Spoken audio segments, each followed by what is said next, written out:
A storm-lashed night. The control tower dark. A cargo plane lost in the squall, fuel critically low. Static screams. Then, a calm voice cuts through the chaos, commanding with absolute authority.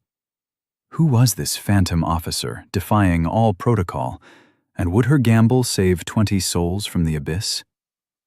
The chill wind, carrying the metallic tang of the distant Atlantic, bit through the early morning haze.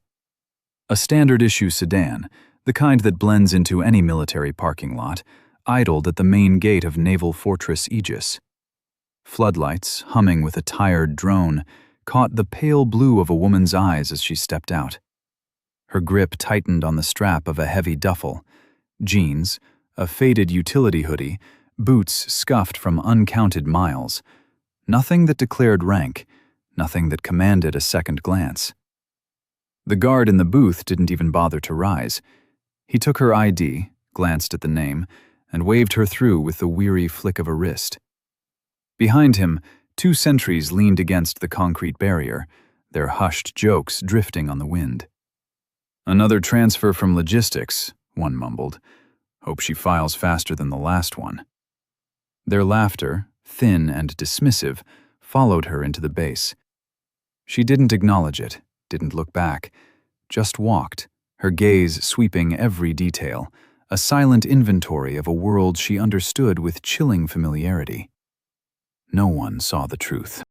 This woman, seemingly another cog in the vast military machine, was Admiral Valerius Kael, the new commanding officer. Imagine being in her boots.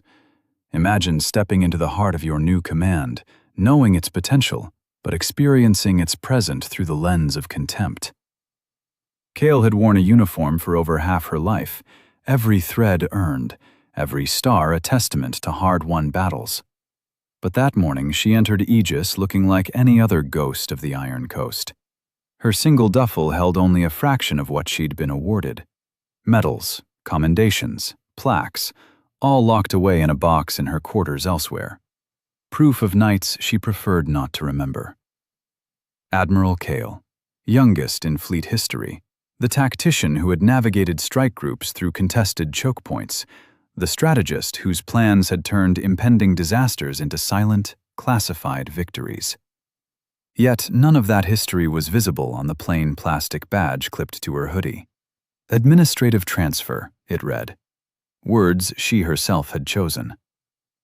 The sedan vanished down the main road. Kael walked alone, the sea wind carrying the faint, rhythmic clang of metal from the shipyard. She passed junior sailors clustered around a smoking area.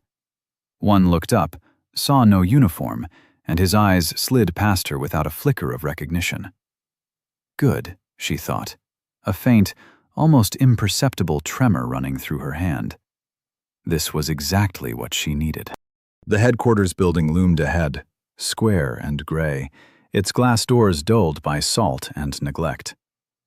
Inside, the lobby thrummed with the low, persistent headache of fluorescent lights, the incessant ring of phones, the mechanical sigh of printers.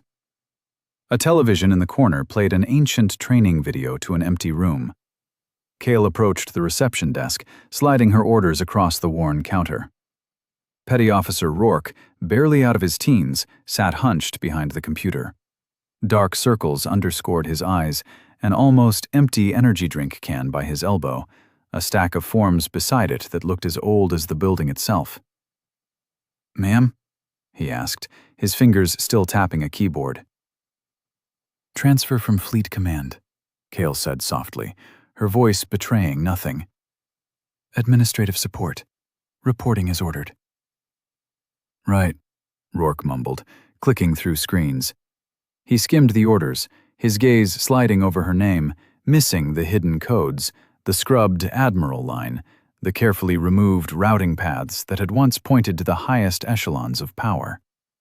It now read like a routine, permanent change of station for a mid-grade officer no one knew. Rourke picked up the phone. "Yeah, Sharma's office. Got your new transfer down here. Admin track. Badge processed. You want me to send her up now?" He hung up, slid a base access card across the desk, and jerked his chin toward the hallway. "Third floor, office of Major Anya Sharma. End of the corridor, door on the right." "She'll get you situated."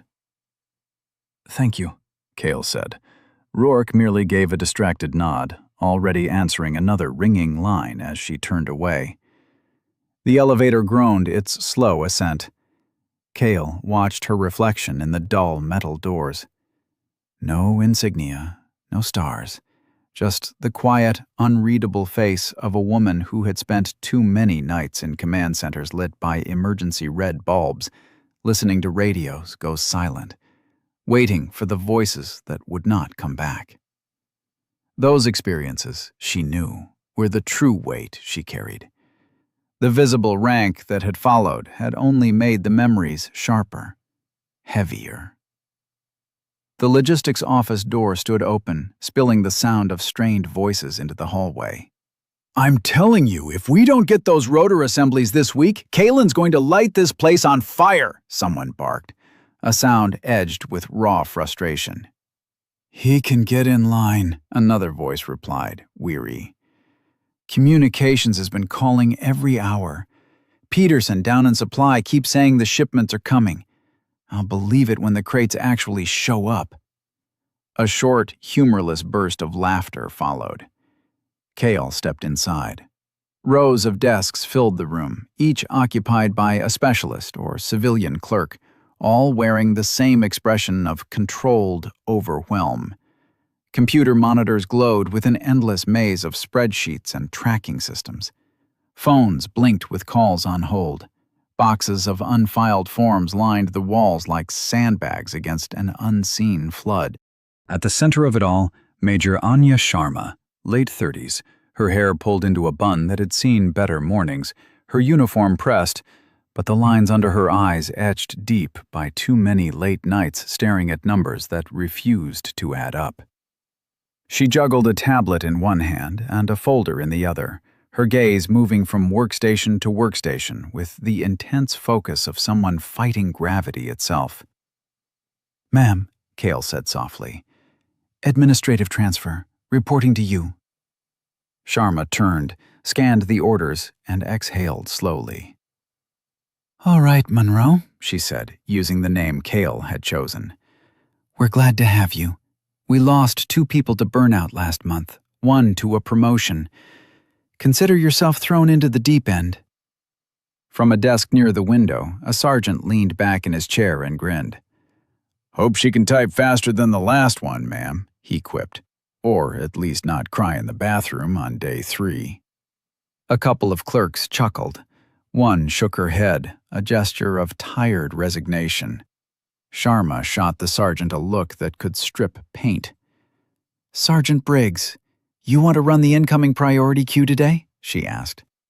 "No, ma'am," he replied quickly, turning back to his screen. Kael didn't flinch. Her expression remained neutral, calm.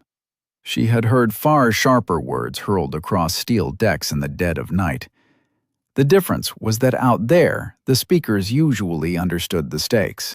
Here, people bled their frustration into jokes because no one had shown them another way. "You can start over here," Sharma said, motioning Kael toward an empty desk. "Log in with this guest account until it processes your credentials. We'll put you on inbound requisitions and tracking misrouted shipments. If you see something that makes no sense, flag it. Don't assume it's your mistake. Odds are the mistake started 3 months ago." "Yes, ma'am," Kael said. She set her duffel down beside the chair, slid into the seat, and let her fingers rest lightly on the keyboard. The screen blinked awake, filling with lines of numbers and codes. Behind each one, a unit waited for something essential to their mission. She began to work. She didn't complain, didn't attempt to impress, didn't offer clever comments. She listened. She watched Sharma move through the room.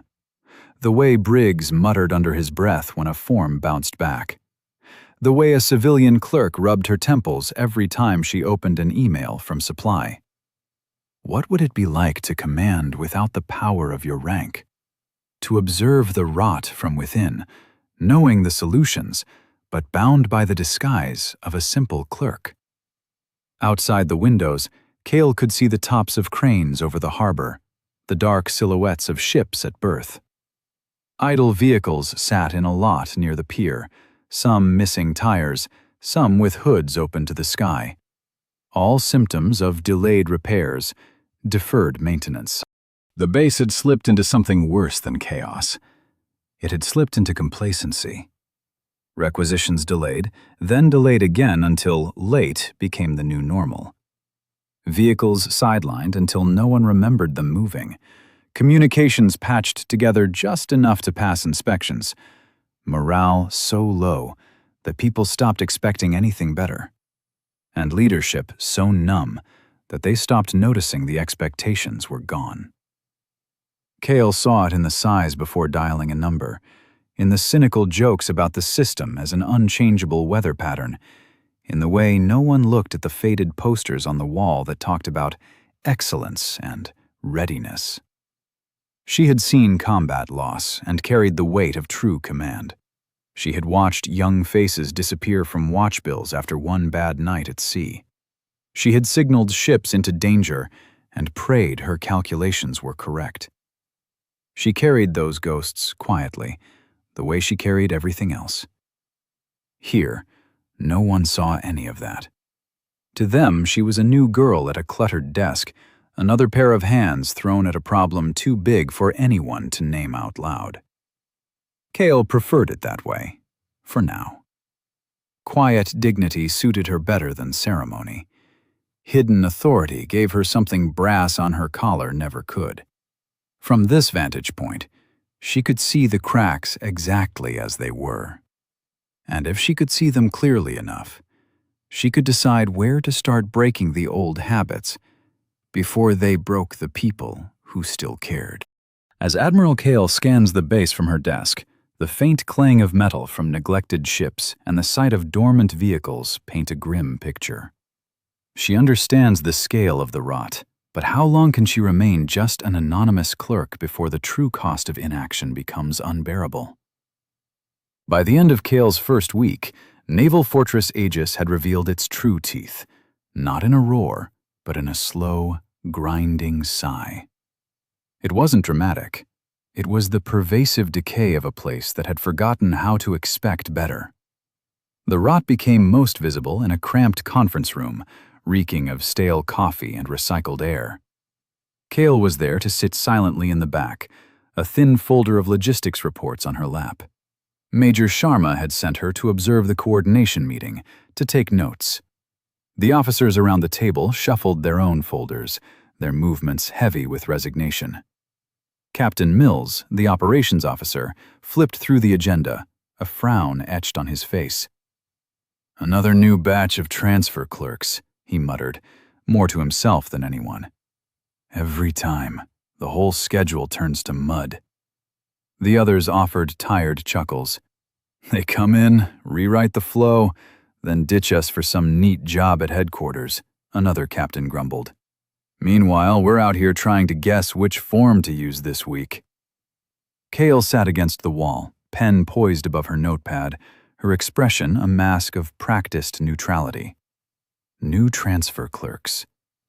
She had written the original draft of the very readiness protocols they were complaining about, in a windowless room 3,000 miles away.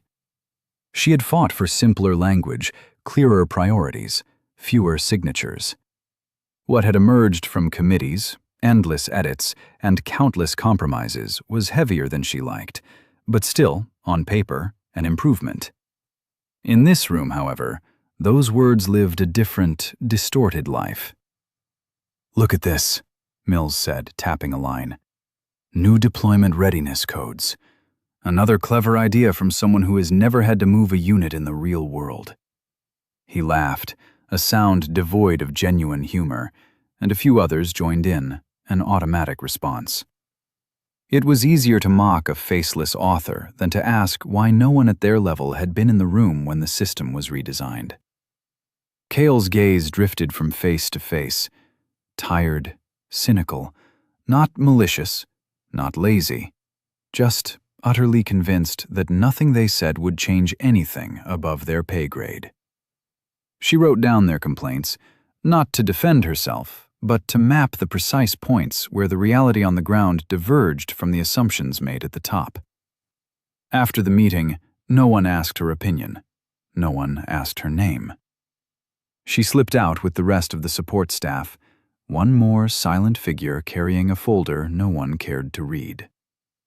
The mess hall at midday was louder, but the underlying script remained chillingly familiar.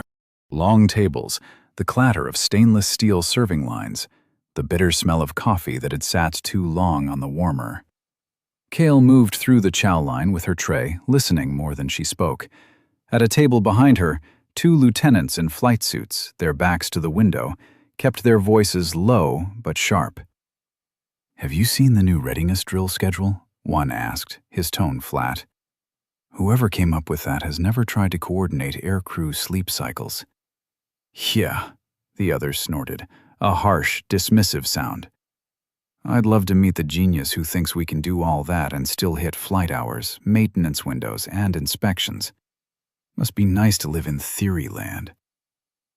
Kael paused, her hand hovering over the coffee pot.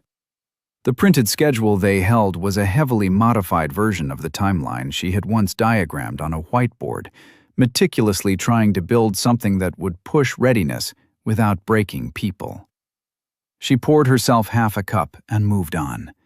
They never looked up from their complaints long enough to see the woman passing 3 feet away, who had once stood in a watch center at 3 in the morning, rewriting those same schedules on the fly, while destroyers maneuvered through narrow, contested waters.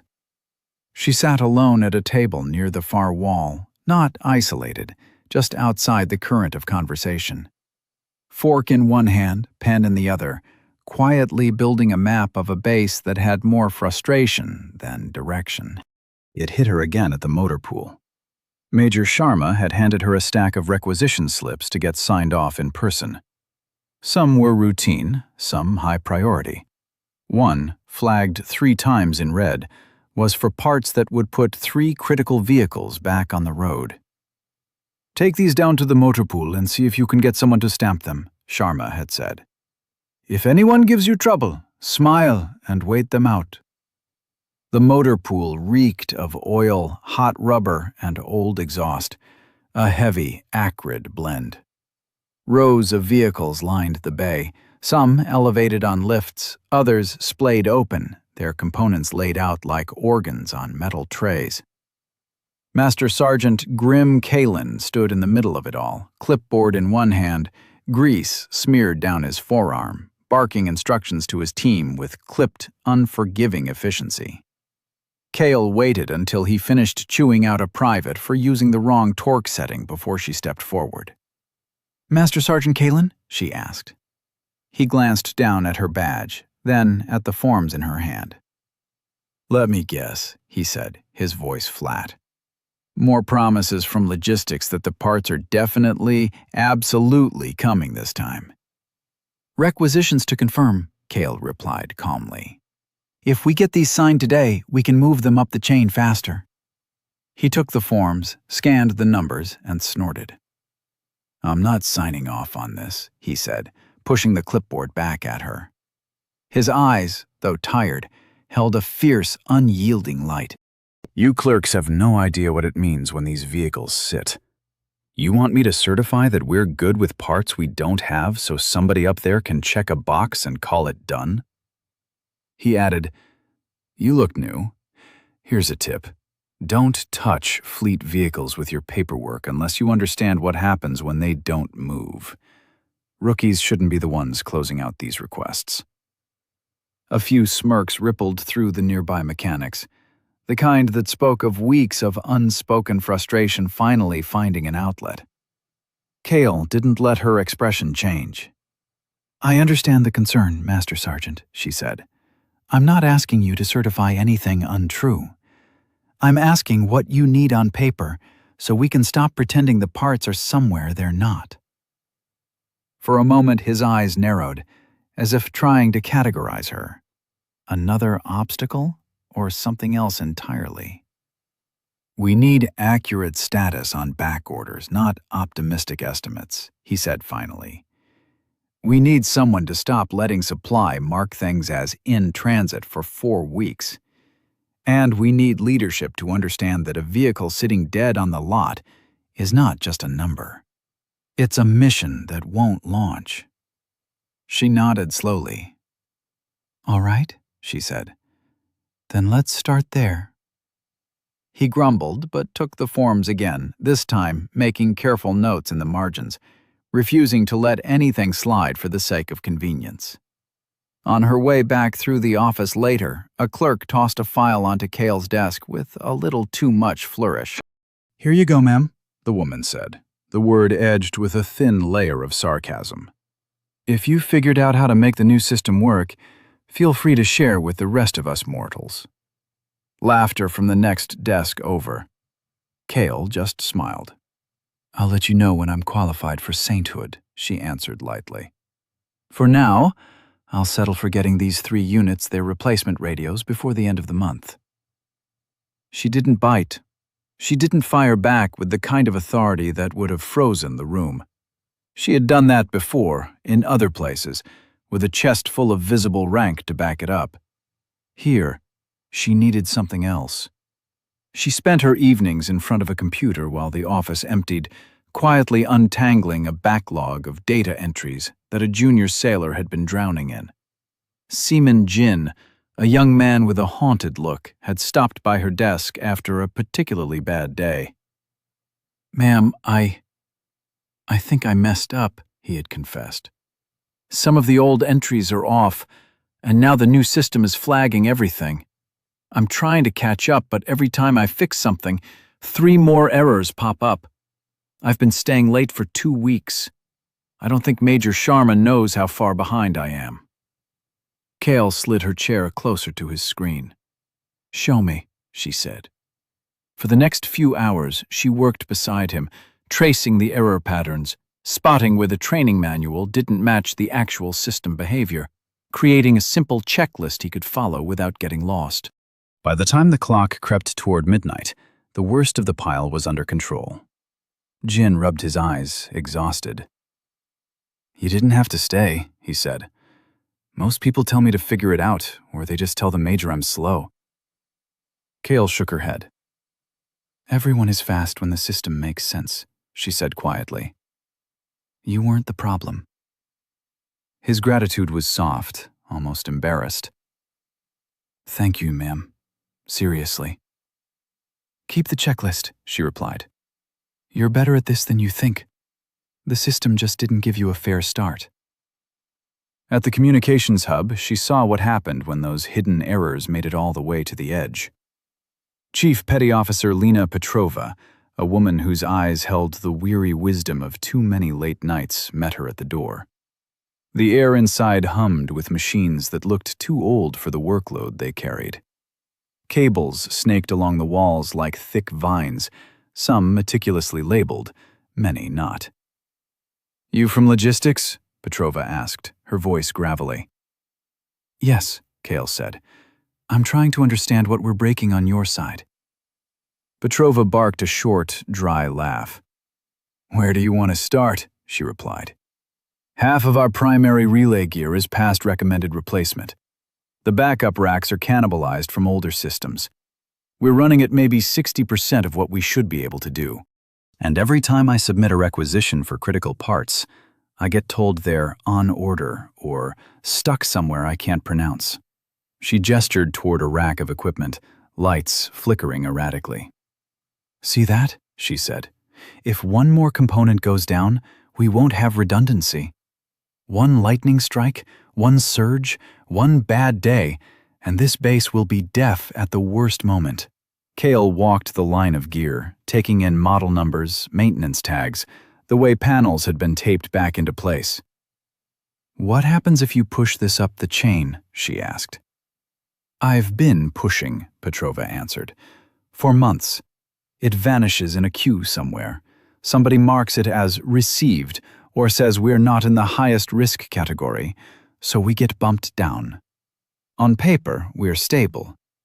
In reality, We're a thunderstorm away from a mess." Kael made no promises. She didn't flash authority. She hadn't yet revealed. She just asked one more question. "What do you need most urgently?" she said. Petrova listed part numbers. Kael wrote them down, not as a logistics clerk covering her own checklist, but as someone quietly assembling a picture of where Naval Fortress Aegis might fail the moment the seas truly turned rough. Word began to spread, slowly, that the new girl in logistics didn't roll her eyes at complaints, that she knew what questions to ask, that she stayed late and listened long after she could have gone home. The tone around her shifted by degrees. In the early days, when she walked into a room, the first reaction had been laughter and gossip, ridicule for the faceless they ruining everyone's life with new forms and requirements. Later, when she passed through the motor pool or communications hub, conversations dipped for a moment instead of flaring. People watched her with a faint, puzzled curiosity. How did she know that particular procedure from a shipboard system in the Pacific? Why did she seem to understand both the high-level diagrams and the smallest wrench turning in the bay? Why did she treat a junior sailor's data error with more care than most officers gave to a full report? No one had answers yet. They only knew she didn't fit neatly into the box they had built in their heads for a transfer clerk. If you had been standing there, watching a new face get laughed out of the room, watching her stay calm while others used her as a convenient target for their frustration, what would you have done? Would you have joined the jokes? Or would you have noticed the way her eyes missed nothing, like someone quietly taking command of a ship no one even realized they were on? The hum of the air conditioners was the only sound left in the logistics office long after sunset. Most desks were empty now, the glow of their monitors fading to blue sleep screens. Kael sat in the corner, finishing the last of a data check. Her sleeve caught on the desk edge as she reached for a pen, sliding up her forearm just far enough for the faded ink beneath to show. A trident, simple and stark, the outline of the old Pacific Fleet command group. No color, no flourish, just the quiet mark of someone who had earned it decades ago. Petty Officer Moore, the logistics tech beside her, caught the glimpse and froze mid-sentence. "Ma'am, where'd you get that?" he asked, his eyes wide. Kael glanced down, then tugged her sleeve back over it. Her tone was light, calm. "Old mistake," she said. "Kept it to remember." He laughed softly, uncertain. "You must have been pretty deep, Navy, to have one of those." Kael just smiled, a small curve of her lips that didn't invite more questions.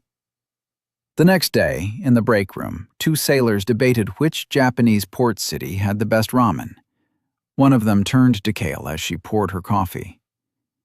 "You ever been out that way, ma'am?" Without thinking, she answered in fluent Japanese, the rhythm precise, effortless. Both men blinked. The older of the two tilted his head. "You sound like one of the locals. Were you stationed in Yokosuka or something?" She stirred her coffee and said quietly, "Once upon a time." Then she walked out, leaving them staring after her. That night, the base grew silent, except for the low whine of wind coming off the sea. Kael pulled her jacket tighter and walked the perimeter near the flight line. The tarmac glistened under security lights, scattered with parked aircraft like sleeping giants. A young sergeant stepped from the guard post, his flashlight cutting across her path. "Ma'am, hold up. You're not cleared for the line this late." She handed him her ID badge without hesitation. He frowned, scanning it. "Administrative transfer, huh? Regulations say no unauthorized personnel past 2300. Kael's voice stayed even. "Section 7, Paragraph 2, Security Operations Manual. Late-night inspection exemptions apply to command-designated observers." The sergeant blinked, lowering his flashlight. You know that by heart?" "Regulations are only useful if you remember them," she said softly. He cleared his throat, straightening unconsciously. Understood, ma'am. Carry on. When she turned away, the beam of his flashlight wavered slightly. He watched her walk the length of the flight line, each step calm and deliberate, the Atlantic wind pulling at her hair. Rumors began to circulate by morning. The new logistics transfer had a tattoo you only saw on officers who'd commanded ships. She spoke Japanese like she'd lived there. She quoted base security regulations faster than a chief with 30 years. And no one could quite figure out how she knew so much, or why she always seemed to be listening like a commander inspecting her own deck. Who was she, really? The sky over Naval Fortress Aegis darkens, turning a gunmetal gray. A critical supply aircraft, carrying desperately needed parts, is inbound. The base's ancient communications hub begins to hum ominously as the first drops of rain hit the windows. This fragile system is about to be tested, and Admiral Kael knows the storm outside is nothing compared to the one brewing within. The storm came in low and fast over Naval Fortress Aegis, the way trouble often does when people are already tired. By late afternoon, the sky had turned the color of gunmetal, pressing down on the base. Wind slapped the flag against its pole with a hard, uneven rhythm, a frantic, desperate sound. From the logistics office window, Kael watched the first sheets of rain blur the outlines of the ships in port. The weather report had called it a strong coastal system. Nothing unusual, nothing they hadn't seen before. Yet this time, a deeper dread settled in the air, a premonition of something more profound than just bad weather. Inside, nothing slowed down. Phones still rang with their insistent chirps, printers still jammed with the groan of failing machinery. Requisitions still crawled through the system like injured animals, each form a tiny, desperate cry for aid. Major Sharma stood over Kael's desk, her fingers pressing hard into her temples, a visible tremor in her hand. "We have a supply aircraft inbound tonight," she said, her voice strained. "High-priority mission kits, communications replacements, some of the parts Kalen has been begging for. If the weather holds, it'll land just before midnight. If the weather turns." She let the thought trail off, the silence more chilling than any spoken fear. "We lose another week, at best," Kael said quietly, her own voice flat. Sharma exhaled, a ragged sound. "Command already thinks we're a problem base. One more missed delivery, one more glitch, and we'll have inspectors crawling over us like ants." Kael nodded, absorbing the raw fear in Sharma's words. She had seen what happened when a base became a punchline in headquarters conversations. Resources dried up, good people transferred out. The ones who stayed learned to stop asking for help. Outside, thunder rumbled closer, a deep, unsettling growl that vibrated through the very foundations of the building. By early evening, the storm was fully upon them. Rain drove horizontally, rattling the office windows like a fusillade of pebbles. The lights flickered once, then steadied, casting long, wavering shadows. A few people glanced up uneasily, their eyes darting nervously around the room, before returning to their screens, their fingers still tapping. Kael had stayed late again, combing through a tangle of requisitions connected to the incoming aircraft. She wanted every document clean, every item properly coded, every detail accounted for, so there would be no excuse for the load to vanish into some other base's inventory by mistake. Down the hall, someone cursed, a sharp, choked sound as the network hiccuped, then froze. A printer spat out half a page and then died with a mechanical shudder.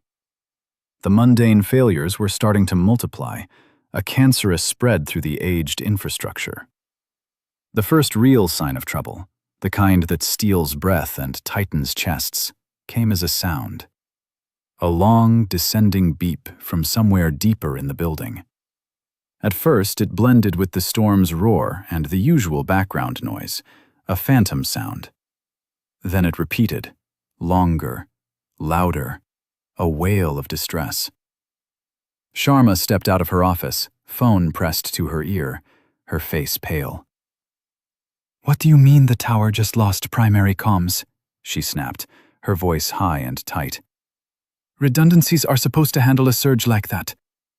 All right, we're coming down." She slammed the phone down, her knuckles white. Her gaze swept the room. "Everybody save your work, now," she commanded, her voice trembling slightly.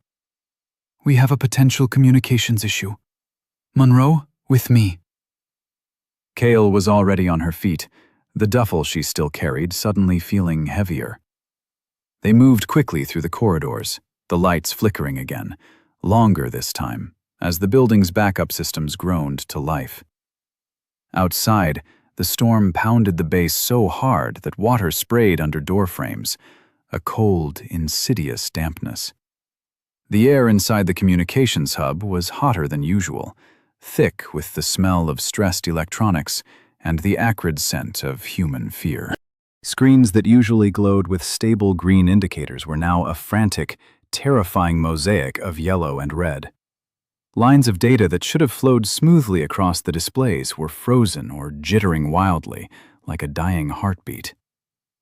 Chief Petty Officer Lena Petrova stood near the main console, headset around her neck, barking into a landline, her voice hoarse. "I don't care what the software says," she snapped, a desperate edge to her words. "I'm telling you the relay is not holding. We have an aircraft inbound, and the tower cannot maintain clear channels. If we lose this link in this weather, we are blind." She slammed the handset down, her jaw tight, a muscle ticking violently in her cheek. On another screen, Kael saw the problem spelled out in simple, brutal terms. The storm had triggered a power fluctuation that the aging, neglected equipment had not handled well. The primary communications array had dropped to half function. The backup system, already cannibalized and patched together with ingenuity and sheer will, was struggling, choking under the load. Data from the incoming aircraft's transponder blinked in and out, a flickering ghost, like a heartbeat stumbling in the dark, threatening to vanish completely. "Status?" Sharma asked, her voice barely a whisper, her eyes wide with unmasked panic. Petrova scrubbed a hand over her face, leaving a streak of grease on her forehead. "Primary antenna took a hit," she rasped. "Not a direct strike, but the surge cooked one of the key components. We're trying to push traffic through the backup chain, but it's choking. The tower is getting intermittent contact with the supply aircraft. They can hear us sometimes, sometimes not. If they can't maintain positive communications, they'll divert or wave off. In this soup, that's not a quick fix." A young airman at the console turned in his chair, his eyes wide with terror, a faint sheen of sweat on his brow. "Ma'am, the system is also mislogging ground vehicles," he stammered. "The storm messed with the tracking updates.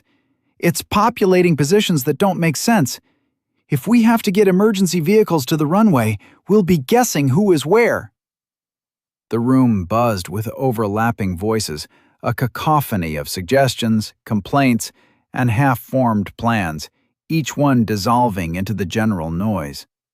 No one person was clearly in charge. The officer on duty, a lieutenant whose face was gray with stress, looked utterly overwhelmed, flipping frantically through a manual that had never anticipated this exact, terrifying combination of failures. He swallowed hard, his Adam's apple bobbing. Kael took it all in. The failing screens, their frantic light reflecting in the frozen faces of the crew, the storm outside smashing against the windows like a living, malevolent thing.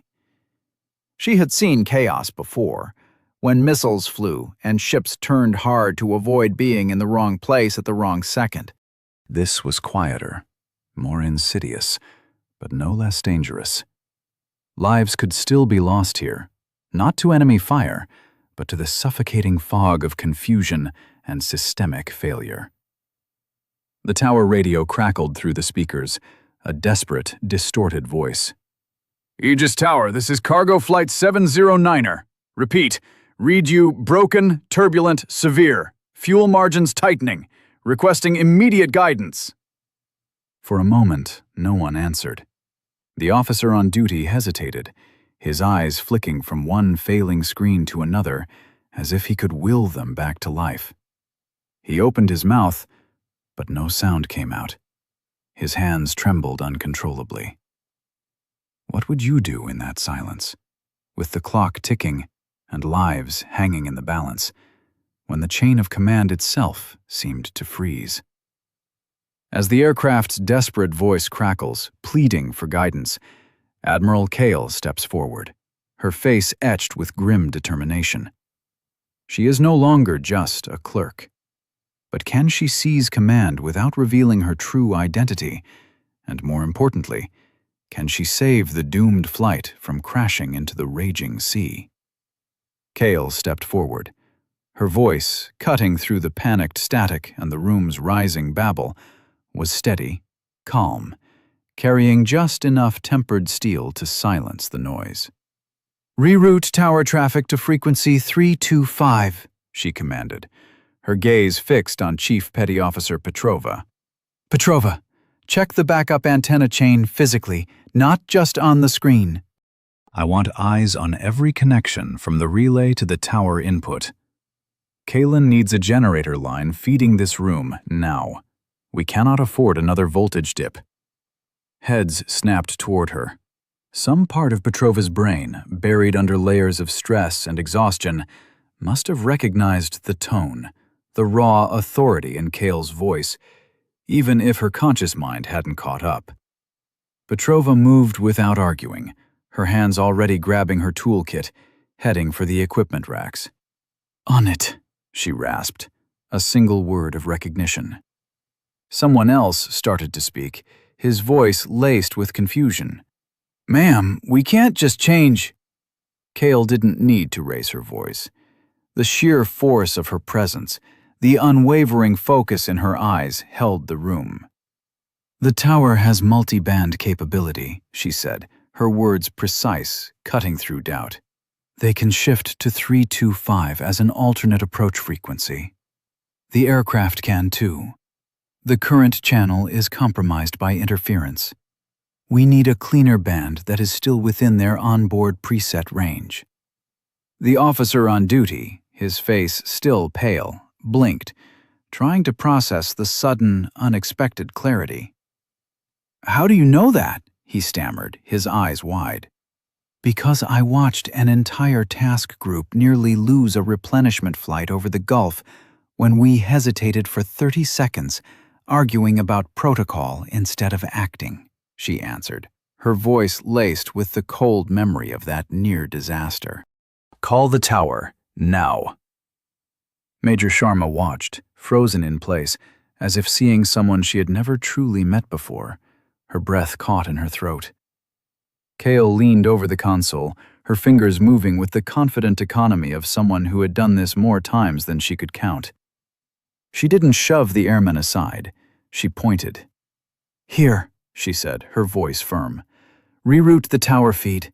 Confirm the alternate frequency in the system, then patch me into their audio." The tower operator's voice, when it came through, was edged with a strained calm, battling static. "Cargo Flight 709er, this is Aegis Tower. Read you broken. Say again your fuel state. Repeat, fuel state." Static. Then a ragged, desperate reply. "Tower, this is Cargo Flight 709er. Fuel below comfort margins. Divert options limited. Request priority guidance. Repeat, requesting." Leah motioned for the headset. The officer on duty handed it to her without quite knowing why, his hands moving on instinct. "This is Aegis Harbor," she said into the mic, her tone flattening into the calm, unshakable authority of command. "Cargo Flight 709er, switch to approach frequency 325. I say again, 325. Confirm when on channel." There was a pregnant pause, heavy with the fate of 20 souls. Then, a voice, hesitant but steadying. "Aegis Harbor, switching. Cargo Flight 709er, switching." The storm howled against the building, a frantic, mournful cry. Somewhere in the distance, thunder cracked directly overhead, making the lights flicker again, threatening to plunge them into darkness. Petrova's voice came over the internal line, breathless but triumphant. "Backup antenna is dirty but stable," she yelled. "I bypassed the worst segment. You should see a cleaner signal on the new channel." The tower audio cleared noticeably. The aircraft's pilot sounded closer, steadier, as if someone had pulled him out of a suffocating tunnel. "Aegis Harbor, this is Cargo Flight 709er on 325. Reading you 5x5 now." A wave of relief, silent but profound, washed through the room. "Cargo Flight 709er, Aegis Harbor, Roger," Kael replied, her voice a lifeline. "We have you. Maintain current heading. Tower is vectoring you through the least severe part of the cell. Expect some chop, but you are within safe parameters. Priority landing is confirmed. Your ground support will be standing by." The tower operator, his confidence visibly renewed, jumped back in, his voice firm. "Cargo Flight 709er, this is Tower. Continue approach heading 095. Descend to..." Kael stepped back, letting him regain his footing, his rightful place. She turned to Seaman Jin, the young airman responsible for vehicle tracking, who still looked shell-shocked. "Forget the automated positions for the moment," she said. "Start a manual status check. Call the motor pool, security, medical. Get human confirmations for any vehicle that might need access to the runway. Do not trust anything on that screen until someone with eyes on it confirms." He nodded, grateful for clear, unambiguous instructions. "Yes, ma'am." She made one more call. "Get me Master Sergeant Kaelin," she told the internal operator. "If we need a generator line to this building, he's the one who will make it happen." Minutes later, Kaelin's voice came through, wind and rain loud behind him, a frantic drumming against the phone. "They told me you needed juice," he said, his voice clipped but firm. "I'm outside with the team in a portable generator. Storm's nasty, but we can tie you in if the building feed goes flaky again." "Set it up," Kael said, her voice unwavering. "I'll clear you any access you need. I don't want these boards going dark while that aircraft is on approach." "You got it," he replied. No pushback, no questions about her authority. Something in her tone, the sheer force of her will, made it unnecessary. He had seen enough chaos to recognize the sound of command. Back in the comms room, screens steadied, their data streams resolving into stable green and white. The backup antenna chain, though grimy and patched, carried the new load without collapsing, a testament to Petrova's swift, decisive action. The tower's directions grew more precise, more confident as the signal held, a beacon in the storm. The incoming aircraft's position resolved into a clear icon, moving along a defined vector, a safe path emerging from the chaos. In less than 15 minutes, what had looked like a slow-motion disaster, a terrifying slide into the abyss, was under control. Sharma watched Kael as closely as she watched the status indicators, her gaze fixed, a mixture of bewilderment and profound respect in her eyes. When the tower finally reported, "Cargo Flight 709er has landed, runway clear," a collective breath went out of the room all at once. Shoulders slumped. Someone laughed, a shaky, disbelieving sound. A few people clapped their hands, without quite meaning to, a spontaneous burst of relief. Kael took off the headset and handed it back to the duty officer. "Nice work," she said, her voice calm, devoid of any self-congratulation. "Make sure the tower logs the frequency change and the weather impact accurately. That way, when some desk up the chain reads this later, they'll know what actually happened, not just that the job got done." He nodded, still staring at her like he was trying to place a face he should have recognized, a name that danced just out of reach. Major Sharma stepped closer, her voice low, a tremor still present. "How did you—" she began, then shook her head, as if the question itself was too vast. "Monroe, where did you learn to do all that?" Kael shrugged, a very slight, almost imperceptible movement. "We had worse in the Gulf, ma'am," she said. "Different frequency, same storm. I just hate seeing good people lose because of bad wiring and old habits." Sharma didn't have an answer for that. Outside, the rain still hammered the base, a relentless drumming. But inside the communications hub, the crisis had passed. The incoming aircraft taxied safely to its spot, bringing with it the parts and equipment so many had been waiting for. A tangible victory plucked from the jaws of disaster. On paper, the incident would read like an equipment failure resolved by quick thinking and proper procedure, a neatly filed report. In the hallways, in the mess hall, in the motor pool, a different story was already taking shape. They talked about how the new logistics transfer had walked into the comms room and sounded more like a battle group commander than a clerk. How she had called out the right frequency without checking a reference. How she had ordered seasoned NCOs into motion with the ease of someone who had been sending people into dangerous situations her entire adult life. No clerk could have done that, they said.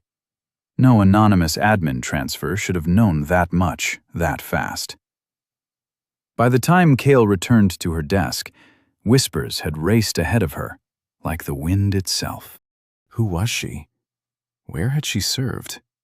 Why did her calm in the storm feel so familiar to those who had once stood watch under a different flag, far from home? If you had been there, in that room, with the storm pounding outside and the screens going dark, would you have trusted the voice of a stranger who suddenly spoke like she owned the sky? Would you have trusted a stranger's voice, or frozen, like everyone else? The storm recedes, leaving a quiet, stunned base. The cargo plane is safe, but the whispers about the mysterious admin transfer have turned into a tidal wave of questions. Who is she, and why did her voice sound like command itself? The base stands in formation for the arrival of their new commanding officer, but what they are about to witness will shatter all expectations. The next morning broke clean and bright, as if the storm had never existed. The relentless rain had scrubbed the sky until it shone an impossible blue over Naval Fortress Aegis, reflecting like polished steel on the water. On the parade field, the entire base stood in formation, thousands of uniforms shimmering under the rising sun. Boots hit the asphalt in a perfect, synchronized rhythm. Flags snapped crisp and sharp in the sea wind, the sound of their unfurling almost triumphant. The brass band's solemn notes carried across the water, strong and ceremonial, a stark contrast to the chaos of the night before. Word had spread like wildfire overnight, racing through the barracks and offices on nervous, hushed tones. The mysterious new transfer, the one who had somehow taken charge during the communications failure, had vanished from her desk just before dawn. In her place, a rumor. A new commander was arriving from Washington, an admiral barely 40, supposed to be a tactical prodigy. Officers whispered as they adjusted their dress caps, their eyes darting nervously. "Probably one of those paper-smart types," Captain Mills muttered under his breath, a cynical edge to his voice. Another reformer. The master of ceremonies stepped up to the microphone, his voice echoing. "Attention! On deck! Prepare for the arrival of the incoming commanding officer." The band struck up a march, its drumbeats thudding in the chests of the assembled personnel. All eyes turned toward the main entrance, a collective breath held in anticipation. And then, from the side of the field, a figure stepped into the stark morning sunlight. She wore full dress whites, every button gleaming, polished shoes catching the morning glare. Every ribbon and medal sat precisely where it belonged, a cascade of muted color over her heart. The light found the Admiral's stars on her shoulders, bright, undeniable, cutting through the last vestiges of doubt. For a single, drawn-out breath, no one moved. Major Anya Sharma, standing near the front, her posture ramrod straight, went utterly pale. Her voice slipped out, a disbelieving whisper, before she could stop it. "Oh my God." Behind the motor pool fence, Master Sergeant Grim Kaelin froze mid-motion, a wrench still clutched in his hand, as if someone had cut the sound out of the world. Near the gate, Petty Officer Rourke, the young guard who had once waved her through without a second glance, straightened so fast his cap nearly flew off. His hand rose to his forehead in a sharp, trembling salute, a gesture of instinctive, dawning recognition. Everywhere, the realization hit like a slow-motion wave, washing over the thousands assembled. The quiet woman in jeans and a hoodie, the one who'd filed forms, walked the docks, fixed systems, and calmly commanded in the storm, was now walking toward the podium. The announcer's voice wavered just once before regaining its professional tone. "Ladies and gentlemen, Rear Admiral Valerius Kael, assuming command of Naval Fortress Aegis." Silence fell across the parade field, thick and absolute. Thousands of eyes, wide with shock, confusion, and a dawning, terrible understanding, followed her as she stepped up beside the outgoing commander. She paused, scanning the formation. The same faces that had once laughed, doubted, or ignored her. Her expression didn't harden. It didn't gloat. It was calm, measured, and utterly composed, reflecting nothing but the weight of the moment. She raised her hand in salute, a gesture of flawless precision.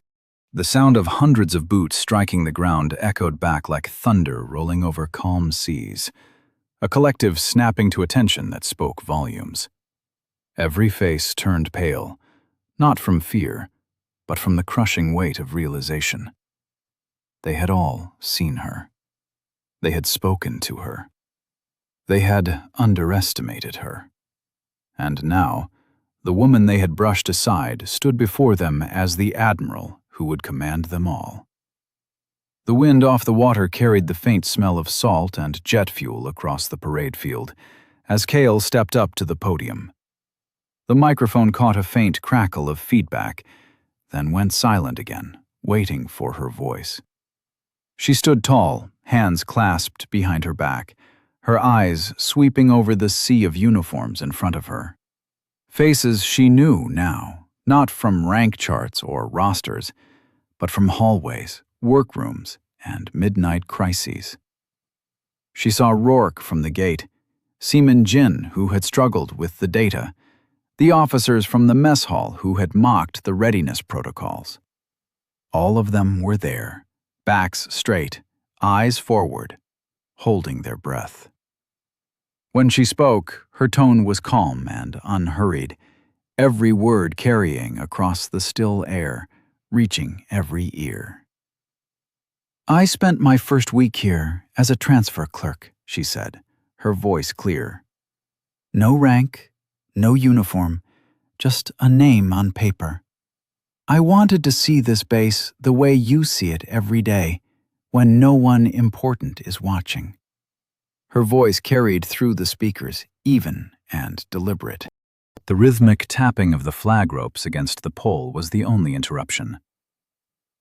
I saw frustration, she continued, her gaze unwavering. I saw systems that made good people look like they were failing. I saw equipment waiting for signatures that never came. She paused, letting the words hang in the air, allowing the weight of them to settle. Every head seemed to lean forward slightly, drawn in, captivated. But I also saw something else. Her voice softened, though its strength remained. I saw people who still cared.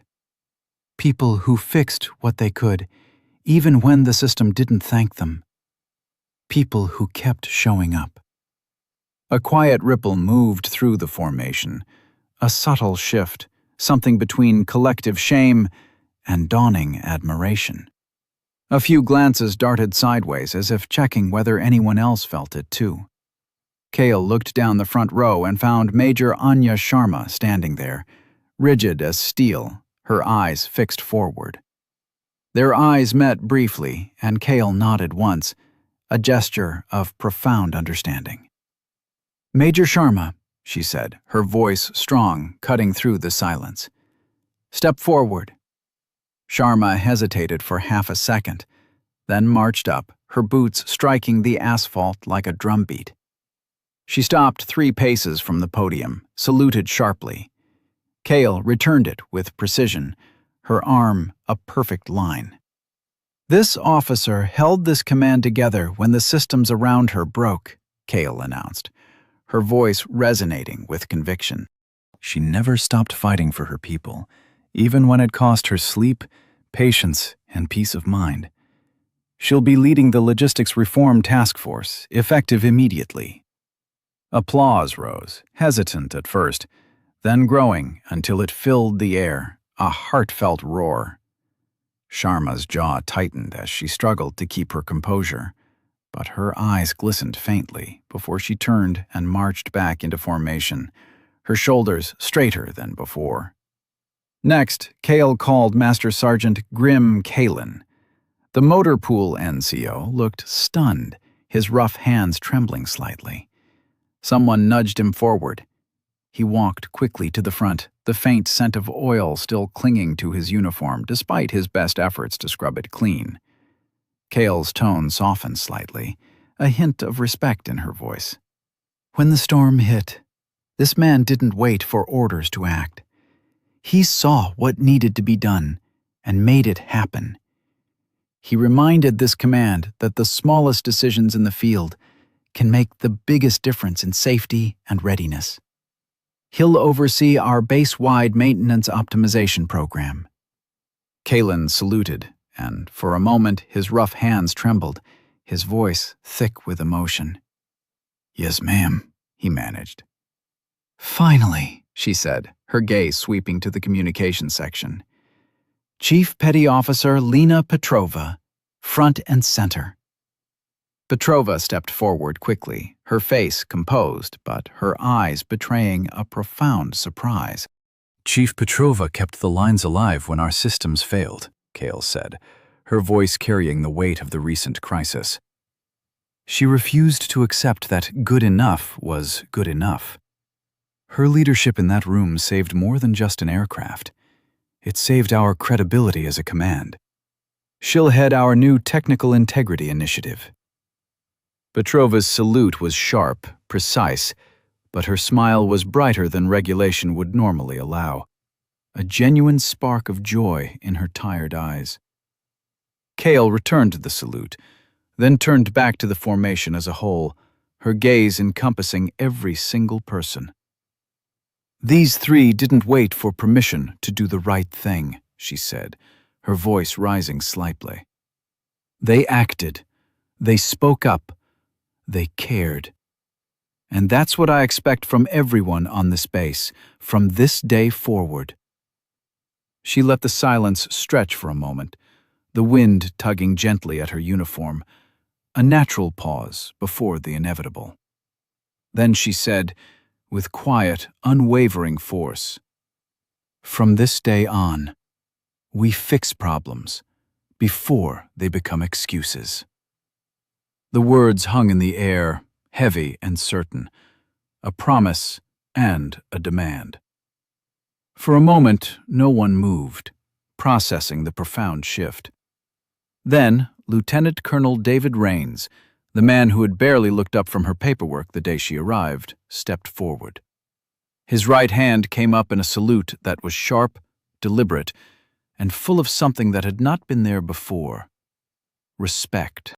Kael returned it, meeting his gaze with a small, knowing nod, and then, like a wave breaking, the rest of the base followed. One by one. Then, all at once, hundreds of hands rose, thousands of boots snapped together. The sound rolled across the parade field like thunder, echoing against the hangars, across the water, off the steel hulls in the harbor. The kind of sound you felt in your chest. The Navy hymn began softly, the brass section lifting the first solemn notes. The sound mingled with the rush of wind and the rhythmic thud of boots as the ranks stood at full attention. Kael looked out over them. The same faces that had once smirked, sighed, or ignored her. Now they stood silent, eyes forward, united. No words, no applause, just a salute that spoke louder than anything else could. On the far edge of the field, Petty Officer Rourke, the young guard, stood with his arm raised, trembling slightly, tears bright in his eyes. Kael drew in a slow breath and returned every salute in her line of sight, one deliberate motion at a time. In that moment, the storm, the doubt, the mockery, all of it washed away into something pure: respect. And as the hymn reached its final note, the last echo of 1,000 boots faded across the bay like a promise kept. 6 months later, Naval Fortress Aegis no longer looked like the same place. The warehouses that once sat half-lit and cluttered now ran like clockwork. Every shipment logged, every item traceable, every form double-checked. Not out of fear, but out of pride. What used to be excuses had become efficiency. Lieutenant Colonel Anya Sharma, now promoted, walked the floors with her sleeves rolled up, mentoring younger officers the way Admiral Kael had once quietly mentored her. The logistics chain, once a tangled web of confusion, now worked so smoothly that other commands called for her blueprints. In the motor pool, Master Sergeant Kalin oversaw spotless rows of vehicles ready for deployment. His maintenance metrics led the entire region. The same sergeant who once warned that leadership didn't listen now stood at the center of every readiness briefing, treated as an expert. Chief Petty Officer Lena Petrova's communications hub gleamed with new equipment. Every relay replaced, every backup tested, uptime held at 100% for 5 months straight. Her technicians trusted their systems again, and their leadership even more. The crooked supply officer, Captain Silas Vance, didn't last long after the audits began. The new oversight protocols that Kael herself had drafted exposed months of theft and falsified records. He was arrested quietly, court-martialed, and removed from service. The shock rippled through the base, but something deeper replaced the fear. Relief. The rot was gone. Morale soared. People stayed later, not because they had to, but because they wanted to. Teams started competing to meet higher standards. The mess hall laughter sounded different now. Not bitter, but real. Even the same guards who once waved Kael through the gate without a glance now stood straighter, snapping crisp salutes the second she passed. Admiral Kael never mentioned her undercover week again. She didn't need to. Her presence alone carried the memory of it. She led without ceremony, inspecting quietly, listening more than she spoke. Meetings began with questions instead of orders. When she praised someone, It carried weight. The base became something rare, a place where discipline and trust lived side by side. It wasn't perfect, but it was proud again. And when people asked how she had done it, she gave the same quiet answer every time. Sometimes the strongest authority doesn't shout orders. It listens first, she said. Real power isn't in medals or stripes. It's in knowing the truth before anyone hides it. Under her command, Naval Fortress Aegis stopped being just another naval installation. It became a family of excellence, rebuilt not by punishment or pride, but by humility, honesty, and a leader who cared enough to walk among her own before expecting them to follow. Naval Fortress Aegis, once a symbol of complacency, now stands as a beacon of excellence, built on humility and honesty. Admiral Kael's quiet wisdom, real power isn't in medals or stripes. It's in knowing the truth before anyone hides it, echoes through the ranks, leaving viewers with a profound understanding of what true leadership demands.